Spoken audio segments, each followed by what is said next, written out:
Dedication. That boy Nipsey said, dedication.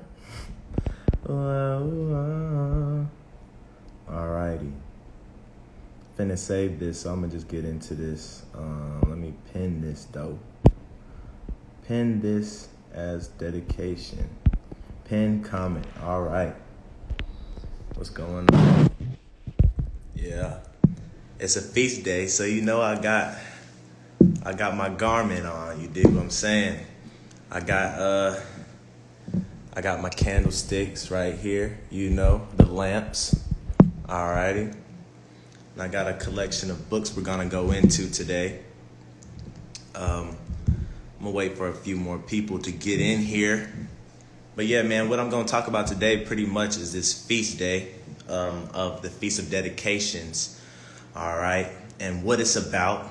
How do we celebrate it? The history behind it, you know. Let me go ahead and move this so y'all can still see some of that lamp right there with them 7 candlesticks. All right. And yeah, so I'm really just going to be breaking down, you know what I'm saying, this day, the starting of this feast, right? This 8-day feast and the importance of it, because look, we're Israel, you know, and we don't know these things. All right. But we gotta figure these things out, because they're very important to our nationality. They're very important to our salvation. All right. And the thing is, look, we got to come back to our true nationality. The stuff I'm finna bring out today, you know, and teach, you know, hopefully it'll resonate with you guys and it'll make a lot of sense. All right. And the stuff I'm also finna bring out today, you know, them Jewish people, them Jewish kids, look, they probably don't know what's going on. They don't know this stuff, you know. And, you know, he said knowledge would increase in these days, right, in the book of Daniel. So, hey, look, pay attention, take some notes, you know. I'm going to let the Lord use me. I just prayed for about 30 minutes before I came on here, you know. So let's, you know what I'm saying, flow in the spirit. So first off, I'm just going to break down everything, and then I'm going to go into these scriptures, all right? Got to make sense of this stuff, all right? So Feast of Dedication, what is it? All right, so going way back to like 100 BC, 140 BC, 160 5 BC, around that area, all right, before Christ was on the scene, you know what I'm saying, there was a king, a Grecian king called King Antiochus, all right, and they called this man a madman. Why they call him a madman? Because this man was crazy, all right, and much like today, he was oppressing the people of Israel. He was oppressing the Jews, us, all right, back in the day. How was he oppressing us? All right, so we got to break down what oppression is. Oppression is really just when somebody is not letting you do something that you want to do, or something that you know you're supposed to be doing. That's oppression, right? When they're oppressing your desires, that's oppression, all right? And he was oppressing our people. I'm going to show you how he was oppressing our people, all right? He came and he took over our temple, the temple of the Most High God, all right?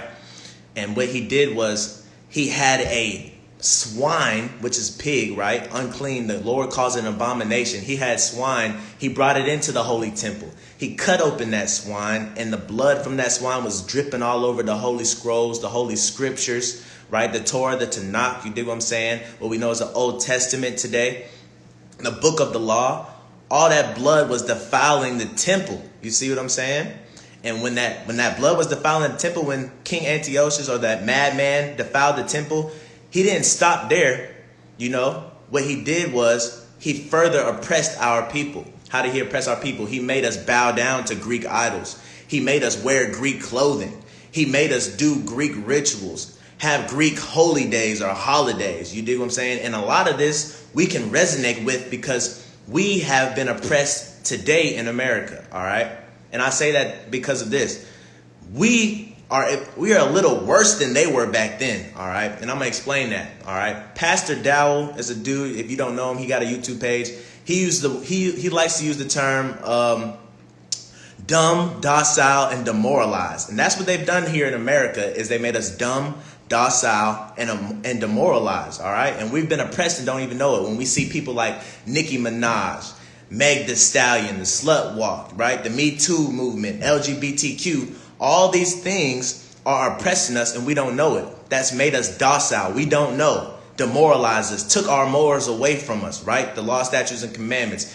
Dumb, right? We don't know how to speak up for what's right. Shut up our tongue. That's being dumb, all right?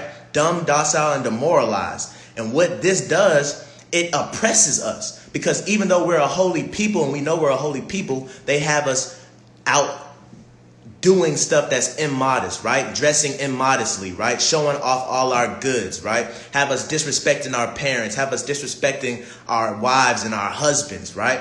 Have us training, not teaching our kids how to grow up. They're demoralizing us and they're oppressing us, right? We can't celebrate our holy days without them making a big deal about it. We can't say that we're the Israelites without them making a big deal about it. That's oppressing us. When we have a desire to do something and they won't let us do it, that's called oppression. So just like back in the day, they were oppressing our people in the temple. They took everything out the temple. They put swine in the temple. If you notice today in America, they put swine in everything. In everything, there's swine in wine. They put swine in candy. They put swine, pork, pizza, pepperonis, ham, Boston butts, bacon. They put swine in everything. You know what I'm saying? And we cannot, you know what I'm saying, get away from swine. And that's dangerous because all they have to do to take out the children of Israel now today is poison the swine, right? So stay away from that swine because, hey, look, if they poison that swine, you don't know how to eat without swine and chitlins and all that stuff, and it's going to kill you, man. So stay away from that swine. How else are they oppressing our people, right? In the temple, they put that swine in the temple, and they made us bow down to Greek gods, all right? And back then, they did this because they were killing the Israelites. They was killing the Jews, right? If they were not submitting unto Grecian law. All right. So that back then it was either life or death, you know. And so they was picking the ways of the Greeks because they didn't want to die. They was falling down, bowing before Greek gods because they didn't want to die. They was wearing Greek clothing because they didn't want to die. But now we're dumb, docile. We don't know we're being oppressed. So now we want to be Greeks. We want to wear Greek letters. You see what I'm saying? We want to observe Greek rituals. We want to have Greek holidays. We want to do these things, and it hurts for people to take it away from us because for so long they told us it was good. This is what it's called being born into sin. We were born into sin and didn't even know it. We were born eating bacon. We were born celebrating holidays. We were born believing in all these different idolatries, right? But back then they had the choice and they made the wrong choice. But look, it was a man called Judah Maccabee that had a band of people that was together, right? After they came and oppressed our people, after they took the temple, they said, no more, man. We don't want to do this no more. The Most High ain't dealing with this, man. You know what I'm saying? The Most High ain't dealing with this. So what did he say? They got a Judah Maccabee and he got a band of people and they call them the Maccabees, all right? In the Apocrypha, I'm going to go into it in a second, right? They have the first book of Maccabees, second book of Maccabees. I really recommend y'all, you know what I'm saying, go and read that. But he had a band of people that came together and they said, hey, look, we finna stop these Greeks, man. The Most High is on our side. We don't have to endure all this idolatry, all this wickedness, all this profaneness, right? All this oppression. It ends today. So he got a band of people together, right? And all these Israelites set out to go against the Greeks, right? And I want to know today, who's going to stand up and be true Israel, right? Not all of Israel is Israel. We know that. But who's going to stand up and do these law, statutes, and commandments? Who's going to stand up and start respecting themselves as the temple, right? It says we're the temple. I'm going to go into that too. It says we're the temple today. When Christ came, he fulfilled all things concerning him. And now we're the temple. So what are you going to do to stop profaning your temple? Stop bringing that swine on your altar, that pork, that bacon. What are you going to do to start respecting the temple of the Most High God and rededicating it to him? You see what I'm saying? And so what happened was they went up against these people. They said it don't matter if it's going to take 1 day, if it's going to take 2 days, if it's going to take 3 years. All right. And it ended up taking 3 years. It was a 3-year battle that they had to go against the Grecians, King Antiochus and his army. Right. And all the Grecians that had overtaken them, that have oppressed them. Right. And that is prophecy tenfold, because guess what? Daniel tells us the amount of days it takes for the mark of the beast or the abomination of desolation to set up, right? And it's about 3 years, which is a presidential term. And we all know this presidential term is getting kind of shaky, all right? We also know, hey, look, I put it on my page. There was a movie that's predicted to come out. It's called COVID 2023, or it's called like Songbird or something, right? And all hell was breaking loose. Hey, look, 3 years, man. This battle was 3 years. We got 3 years to stand up for true Israel, right? It's prophecy playing out before our eyes, all right? And so after these 3 years, you know what happened? Miraculously, they won the battle, man. They defeated the Grecians, man. They came out of that idolatry. They came out of that heathenistic way of living, right? And it hurt some of the people that, grew to love the Grecian way. Just like today, it hurts some of our people to come out of Greek life, to come out of holidays, to come out of eating abominations, swine, pork, lobster, shrimp, crab, the stuff that defiles our body, defiles the temple. You see what I'm saying? And we had to come out of these things, just like they had to come out of those things. They fought 3 years for it. How many of you guys are willing to fight 3 years to rededicate your temple? It says find your salvation with fear and trembling, not with cherries and ice cream. You see what I'm saying? It's going to be hard. But we got to stand up like the Maccabees. You see what I'm saying? We got to stand up like that Maccabees. And we got to say, hey, look, enough of this heathenistic stuff. Enough of this oppression. They made us dumb. We can't speak up for what's right. They made us docile. We don't even know we're doing wrong. They made us demoralized. They took all of our morals away from us. These laws, statutes, and commandments. The stuff that we're supposed to live by. You know what I'm saying? You go up to a black person today. I was just watching a live yesterday when the Sabbath started. Today's the Sabbath, right? Keep the Sabbath. Make sure to keep the Sabbath holy. Stop buying and selling on this day, right? You have until sundown to not do anything. The Most High gave our people a day of rest. What other God know you give people a day of rest, right? The Most High God looks like us. What other God looks like us? Buddha don't look like us. Allah don't look like us. The white Jesus don't look like us. But we have a God that looked like us and gave us a day of rest because he rested. So keep this day holy, man. Rest. Be with your family. Read some scripture, right? Watch some lessons. Don't buy. Don't sell. Don't cook. It's easy, man. The Most High set up a way for us to live through this earth and be successful. And I'm going to get into that too. And he said, if you do these things, you shall not fail, right? He said, you're going to make your election sure. We got a group of angels. You know what I'm saying? If you read in Revelation, there's 7 angels over the 7 churches. We got watchers, people seeing shooting stars and stuff. These angels are reporting day by day on what we're doing. Oh, they're waking up. The Most High God of Israel, your children are waking up. The Most High God of Israel, they just put down holidays. The Most High God of Israel, they're knowing that this is a heathenistic. They're knowing that this is wrong. They're calling out judgment. They're coming back to you. They're coming back to the covenant. They're reporting or making our election sure. You know what I'm saying? There's books in the Bible, right? And it says we're going to be written in the book of life. What is your book going to say? What is the book of Austin going to say, right? My name's Austin. What is the book of Austin going to say? We see the book of Peter, the book of John. We see what they've done from their awakening all the way to their death, right? Each of us are going to have a book in the book of life. You see what I'm saying? And that's why we have to make our election sure. Everybody's going through a journey. Yes, just like the men in here went through a journey. But guess what? We got to make sure that we endure to the end. We got to make sure we endure to the end. So let me get back on track. All right. So they rededicated this temple. All right. And when they rededicated this temple, all right, they cleansed it with holy water. They burnt incense. They built this temple back up. They put fresh whole stones right from the earth, right? And made an altar. I'm reading that too in the book of Maccabees. They put stones and made a fresh altar, a brand new altar that wasn't defiled by swine, that wasn't defiled by idols and idolatry, right? They put this in the temple. They had their candles, right? They brought the lamps in with the oil, all right? And what they do, they rededicated this temple. So upon rededicating this temple, they called it the dedications, the rededication. What does dedication mean? In Hebrew, Hanukkah. Okay, we heard this while we were in school, and we had Jewish friends here and there, and everybody's school had like a culture week or a culture fest or whatever, whatever you might have it. And we see the hummus and the cheese and the crackers, you know what I'm saying? We just go into town eating it because we at school. We don't know no better. We see they spinning the dreidel. We see these right here. You see what I'm saying? But we didn't know that was us. We didn't know that this is our tradition. We didn't know that this was our history. You see what I'm saying? We just thought it was this what these curly haired white people do.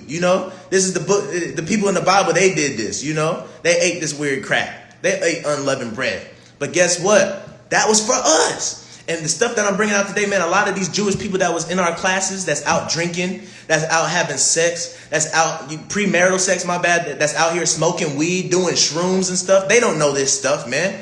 They're taking the promise away from us, and they don't even know this stuff. They don't study to make themselves to make themselves prove. You know what I'm saying? We're doing the work. We're taking our heritage back. We're taking our nationality back. You see what I'm saying? And they've been lazy. They've been working off of our promise. They stole our promise. You know, they've been deceivers. You know, the word devil means to deceive. So we know who the real devils are, the deceivers, the ones that have deceived the whole world. All right. And so what they did was they rededicated this temple. Right? They got the temple back after 3 years. After 3 years of fighting a miraculous battle, they beat the Grecians even though they were low in number. And guess what? They got their temple back. They made a new altar. They brought these candles. They lit these candles. And you know what they did after they lit these candles? You know what they did? They said, hey, look. Oh, let me stop right there. Before they lit these candles, they brought these candles in after they rededicated, right? And what they said was, you know, we don't have enough oil to burn these candles, all right? Because in cleansing the temple, it was tradition, it was custom that they were supposed to burn these candles so that the Most High, the fire from the Most High, the light of the Most High, right, would burn and cleanse the temple for 8 days. That's where we get this 8-day feast, all right? But they said, you know, we came back to the temple after we won and they poured out all of our bottles of oil. We don't have enough oil to burn these candles. What are we supposed to do? So you know what they said? The Maccabees said, hey, screw all that, man. The Most High God was with us for 3 years in battle against the Grecians. He said, screw all that. Hey, look, we finna burn these candles and the Most High gonna keep them up. You see what I'm saying? So they burnt these candles and they only had 1 day's worth of oil. The next day came, the candles were still burning. The next day came, the candles were still burning. The third day came, the candles were still burning. All the way up to the 8th day. These candles was burning all the way up to the 8th day with 1 day's worth of candles. And that 8th day, they had more oil to come and fill the candles. But that's why we hold this 8-day feast.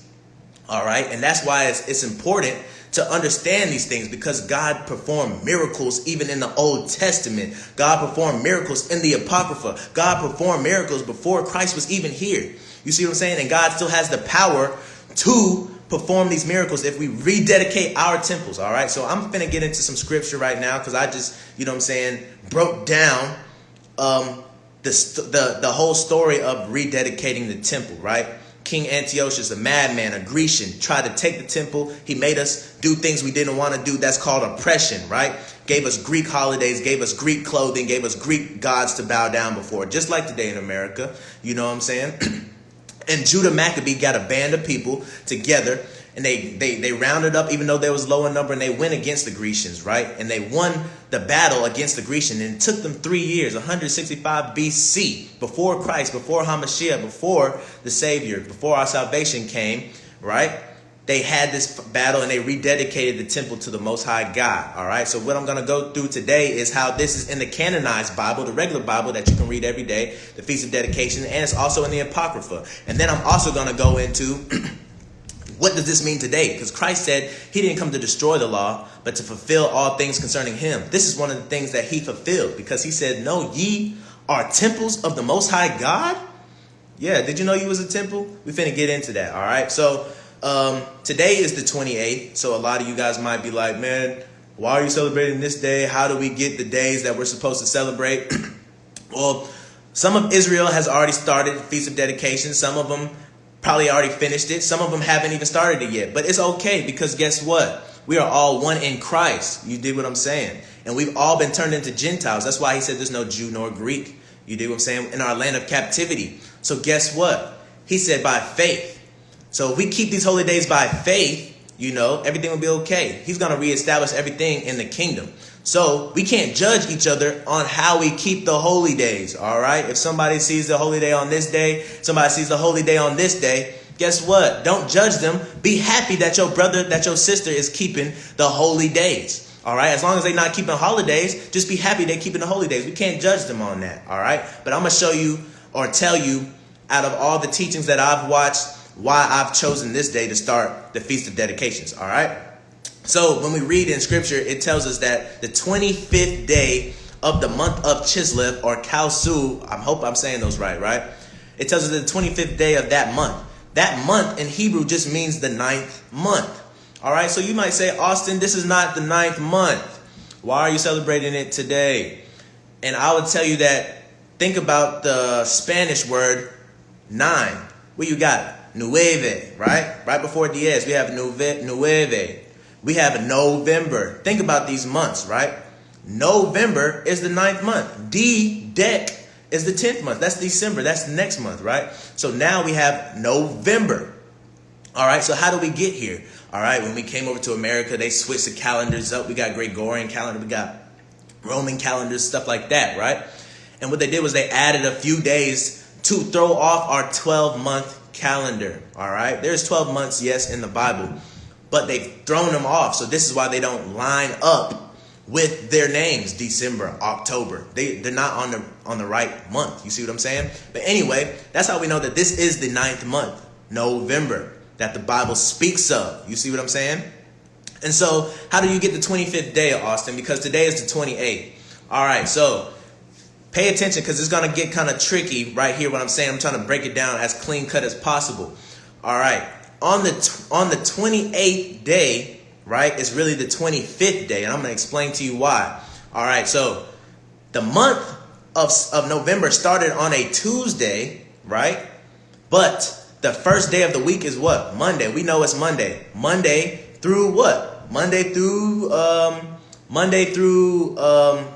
the week goes Monday through Sunday. All right, Sunday being Monday through Saturday, and Sunday is the first day. Sunday through Saturday. All right, Sunday is the first day of the week. Monday is the second day. So on and so forth. All right, they've deceived us to think that Sunday is the Sabbath when it's not. We all can look at a calendar and see that the Sabbath is the 7th day, which is Saturday. All right. So according to things like Enoch and Jubilees and the calendars given from these prophets, right, the month starts on a Sabbath day, and that will line up because look, after the Sabbath day is the first day of the week. So then you have the first day of the week line up with the first day of the month. All right, so if the first Sabbath of November, right, was on the 7th, 25 days from the 7th would be the 28th. And that's why I'm celebrating it on the 28th through the 5th. That's the 8-day feast, all right? And through that 8-day feast, what we're going to do, we're going to burn these candles throughout that whole 8 days, all right? Just like they burned the candles and it was miraculously burning for 8 days with only 1 day's worth of oil.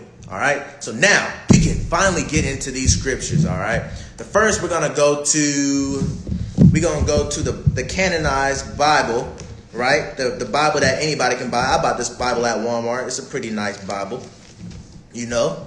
And what I'm gonna go to first is just to prove to you that the Feast of Dedications is actually inside the Bible. All right, and this is a King James version. You see what I'm saying? Anybody could buy this Bible. I'm going to start at the book of St. John, chapter 10, verses 22. All right. And backstory of this was the Jews was rejecting Christ after Christ told them that he was the Messiah, that he was the shepherd of the sheep. All right.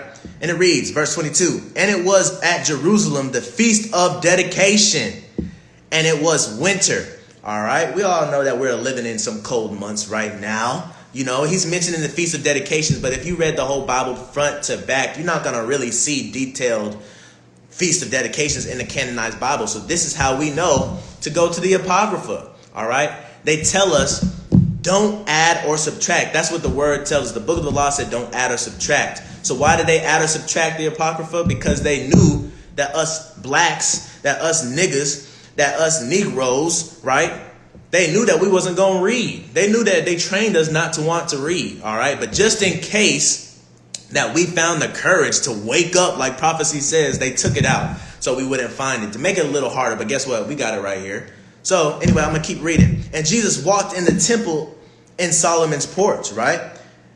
And then they said at the temple, if thou be Christ, tell us plainly. Verse 25. Jesus answered them, I told you, and ye believe not. Y'all didn't believe me when I told y'all the works that I do in my Father's name. He didn't come in his name. He came in his Father's name. All right. He didn't come to do the works of his own. It wasn't his mission to come get the Jews and the Israelites and bring them back together and gather them.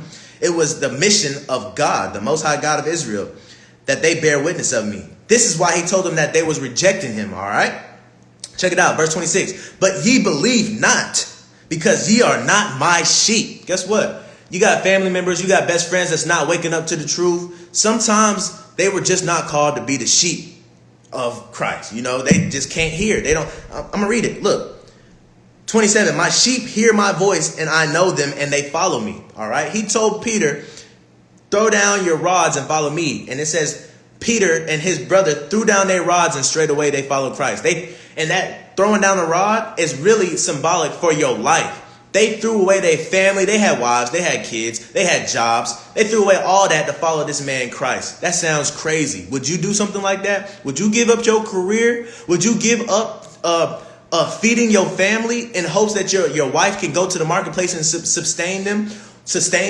Would you do all that to follow a man that's saying that he's Christ? Something bear witness in their spirit, and they follow that man. So I'm going to go to John 10:15. As the Father knoweth me, this is Jesus speaking, so-called Jesus, so-called Yahushai, so-called Yeshaya, so-called Yasha, you know, as we know him. Okay, this is chapter 10 of St. John, verse 15. He's speaking, red letter. As the Father knoweth me, even so know I the Father, and I lay down my life for the sheep. All right. So if you hear him, if you see him, if you can touch him, feel him, breathe him, right? If you are his sheep and you keeping his laws, statutes, and commandments, right? He said he came to lay down his life for you. But if you don't do these things, he didn't lay his life down for you. All right. I'm going to skip this verse 17. Therefore doth my Father love me. He loves me because I sacrificed. He loved me because I became the lamb. He loved me because I paid a price that no man could pay. Right. And Deuteronomy, right? He tells us that no man will be able to save us. All right. Deuteronomy 28:68. 17. Therefore doth my Father love me because I laid down my life that I might take it again. He said, hey, look, I laid down my life, but the Father loved me. So I'm finna take my life back, baby. I'm going to be sit on that throne. You see what I'm saying? So here's a little rundown of example of the Feast of Dedication in the canonized Bible. So now I'm gonna go to the Apocrypha because we can't find it in the canonized Bible because they took it out. They took it out to keep us lost because they know we the people. All right. Because guess what? A lot of them got this in their book. You Catholic, you got this in your book. You know what I'm saying? You got all these other religions. They got these books, but they took it out of our churches on purpose. All right. So I'm gonna go here. We're gonna read about the Feast of Dedications. All right. This is the book of 1 Maccabees chapter 4. Right, we're gonna start at verse 47. They took whole stones according to the law. Remember, I said they made a new altar. They took whole stones according to the law and built a new altar according to the former. So they made an exact replica of what was profane and they made it cleansed. Right, they threw that old stuff away. Verse 49. They made also new holy vessels. Right, and into the temple they brought the candlestick and the altar of burnt offerings and of incense and of the table. Look, the candlesticks might have looked a little something like this, right? 7 candlesticks for the 7 churches. All right. You can read it in the book of Daniel. You can read the book of Revelation. All right. And you know what? I got some matches here. So I'm finna light these up because it is the Feast of Dedication. So, you know, oh snap. It's only right that I light this up in front of you guys. It's only right that I light this up in front of you guys, you know, because it's a Feast of Dedication, man. Hey, okay. Let me get that on fire for y'all. All right. I'm going to light these, and they're going to burn for 8 days, man. That got a little too hot.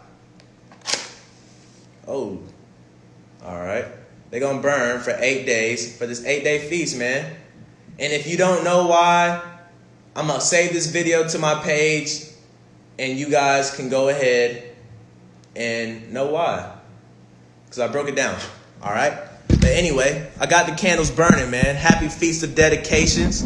I hope all y'all having a blessed Sabbath. But anyway, let's get back to the reading. All right. Okay. 1 Maccabees chapter 4, verse 50.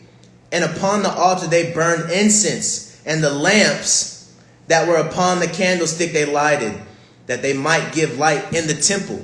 Yep. So I got my royal garment on. I got the candles burning, right? We got the altar. The altar's inside me. I'm the temple now, you know, and I'm going to get into that in a second. All right. So now, when do we do this? The book of 1 Maccabees chapter 4, verse 52 is going to tell you. Now on the 20th day of the 9th month, all right, which is called the month of Kazlu or Cheslov, you know, I hope I'm saying those right. In the 148th year, they rose up betimes in the morning, right? They decorated the temple with gold and white and berries and incense, and they gave the temple back to the Most High God. Now, Christ came to fulfill these things concerning him, right? So let's see what the book says, we're supposed to do as being the temples, all right? So, if you didn't know, we are the temples of the Most High God now, because Christ came and died for his sheep, and we are his sheep because we hear him. We see him. We do what he tells us to do, whether it hurts or not. Some of us may feel like we're homosexual, but guess what? You can't put yourself in pride and be above all the other sinners, because some of us may feel like we're just born to drink alcohol. Some of us may feel like we're just I got a natural high tolerance for alcohol. Some of us might think, we're born to I was just born to like younger girls and pedophilia. Some of us may think I was just a born killer, man. I just love killing things, But the Most High God says, deny thyself, pick up your cross and follow me. So even if you're homosexual, you got to deny yourself. Deny yourself, take up that cross, kill yourself. It says, I die daily. I petition, I die daily for Christ. Pick up your cross. You are the temple of the Most High God. Come out of that Grecian way of life, that heathenistic way of life, and come serve the Most High. Stop getting drunk. Stop getting high. Stop being inebriated. Stop being intoxicated. Be sober-minded. The enemy wants you to be drunk. You know why? Because he can hide stuff like today, the Feast of Dedication. He can hide stuff like the Book of the Apocrypha. He can hide these things and make us dumb, docile, and demoralized. We don't even know that we're doing wrong. So the book of 1 Corinthians chapter 3, verse 16, it says, know ye not that ye are the temple of God, and that the Spirit of God dwelleth in you. So guess what, man? Christ died for his sheep. And because that happened, one of the things that he fulfilled, because he didn't throw away the law, one of the things that happened was we became the temples of the Most High God. And Satan hates that. The devil hates that. The deceivers hate that, because everywhere we go, we look just like the Most High. Everywhere we go, they see the temple of the Most High. Everywhere we go, when we not eating pork, when we keeping the holy days, when we keeping the commandments, when we loving our brother and our sisters, when we giving righteous judgment, because he did call us to judge the nations, when we're giving correction to our people, right? When we're doing these things, we are becoming the temple of the Most High God. So if you're not doing these things, you have to rededicate. What better day to start rededicating your life to the Most High God, rededicating your temple, than today, the Feast of Dedications. You know what I'm saying? You might not have a nice garment. You might not have a menorah, some candlesticks, right? You might not have these things, right? And that's okay. The Most High is saying, guess what? Come back to me. Because it'll all happen. It'll all play out. I can take you from your low estate and bring you to a high one, right? Just let me teach you some things. That's the Most High said, get in your word. Let me teach you some things, all right? So it says, know ye not that you are the temple of God, that the Spirit of God dwelleth in you. Hey, look, we got to stop doing these things that was taught to us in America. All these satanic stuff, all the satanic holidays and these satanic feasts. You don't know. Look up what a food offering is, right? When we having these feasts on these satanic days, these days of iniquity, these days of false idolatry that the Lord says not to do. When we're doing these things, guess what? That's a food offering. They used to do food offerings back then. You know what I'm saying? When you're praying over abominations. The Most High God written his word. He said, if you are unclean and you touch something that's clean, does that not defile it? Can you just pray that away? God forbid. You see what I'm saying? So when you have pork and lobster and shrimp and you're praying over it on Thanksgiving, a day of killing, you know what I'm saying? Thanksgiving, a day of iniquity. When you're praying over all this food on the day of Christmas, that's in winter, when Christ was born in the springtime. He wasn't even born in the winter. You know what I'm saying? And he didn't even say, celebrate my birthday. He said, remember me, when he was on the cross and he came back. And he says in the book of Jeremiah, chapter 10, you know what I'm saying? It tells us don't learn the way of the heathen, for they cut down a tree and they decorate it with silver and gold. It's no way around that. Clean cut. The Most High is telling us that we can't do certain things. All right. He's saying to keep our temple, rededicate our temple. And why is this important? Because the heathen do these things, and the heathens are pagan, and they offer these things to other gods. And he's saying, guess what? You're my children. The Most High written in his book, he chasteneth who he loveth. You know what I'm saying? That means he chastises who he loves. All right. When you're a parent, you're not going to let your kids eat a whole bunch of candy because you know it's not healthy for them. So the Most High said, you can't have all this candy. You can't have your hand in the cookie jar. It's not healthy for you. You can't be in Greek life. You can't be a pothead. You can't be a drunk. You can't be having sex out of marriage. You can't be cheating on your wife. You can't be hating your brother. You can't be killing. You can't be gang banging. You can't be doing all these things, repping all these sets, but you're not repping the nation of Israel. You're not repping me. He's saying rededicate your life, rededicate your temple to the Most High God. You know what I'm saying? It's time to stop playing around. He's saying to do these things, right? Know ye that you are the temple of the Most High God, and that the Spirit of God dwelleth in you. Satan is mad, man, that we're waking up. We're the preparers of the breach. He chastened who he loveth. You know what a chastity belt is? Back in the day, man, medieval times, they used to have princesses, and they used to put a chastity belt on her. It wasn't no belt. It was more like panties. You know what I'm saying? And they would lock up the panties and throw the key away to make sure that nobody could have sex with her until it was time. The Most High is preparing us as a bride. The Most High is giving us a chastity belt so that no other nation can defile us, and we're trying to get the key and unlock it, being hard-headed. But he said he chasteneth who he loveth. And if you don't have no chastisement, the book says you are a bastard and you are without a father. All right?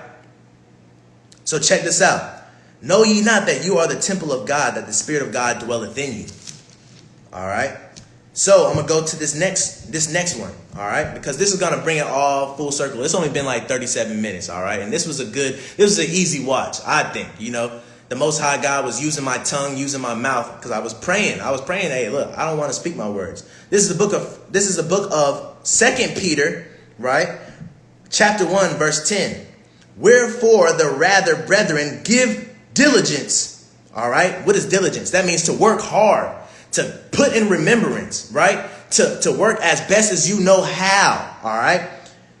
The book of 2 Peter chapter 10. Wherefore the rather, brethren, give diligence to make your calling and election sure. A lot of us want to pray to God and be vain and be very selfish. Like, what is my calling, Lord? What am I supposed to do in life? God said, let this be the whole conclusion of the matter, to fear God and keep my commandments. That's what is written. So guess what? That's your calling.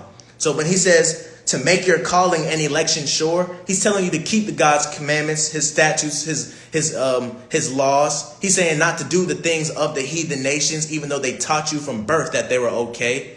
You know, he said at times past in this ignorance, I winked at it. You didn't know better. But guess what? The truth is coming out now. Daniel says, and these times knowledge will increase. The truth is coming out. We got websites. We got Google. You know what I'm saying? You have no excuse now but to wake up and come out of these things, even though it hurts you, even though other people don't know why you're doing it. You know what I'm saying?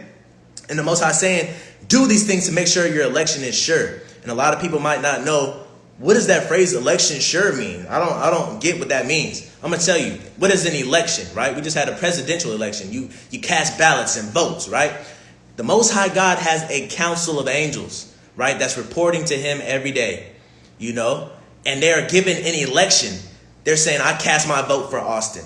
I cast my vote for Ashley. I cast my vote for John. I cast my votes for Darius. You know, they're trying to cast these votes to make our election sure because they see what we're doing. They're reporting to God. He was teaching today. He was praying. He was fasting today. He was putting down pork today. He was correcting his family on the holidays. The Most High God is trying to make our election sure, right? And I'm going to read on. It says, for if ye do these things, ye shall never fail. If you do the holy days, you won't get caught up in sickness. You won't get caught up in strife and anger. If you do these commandments and do all these things, right? The Most High is saying, I set you up to be victorious. I gave you these laws to help you, not to hinder you. All of us today are looking at the law like it's some terrible thing, like it's something that's binding us. Guess what? It's binding us from doing evil.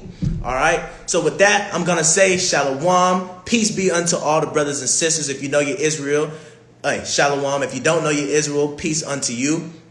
Wake up. It's time to come back to your true nationality. Dedicate your temple. We are the temple of the living God. You know what I'm saying? Light your candles. You know, it's a feast of dedication. Put on some nice clothing. You know, get some food if you got to take out because you can't eat. You don't know how to fix food or whatever. Hey, don't do it today, though, because today's a Sabbath. But, hey, all praises to the Most High. Y'all have a blessed one. If you got questions, you know, hit me up. I'm going to save this to my page. And Shabbat Shalom. All right.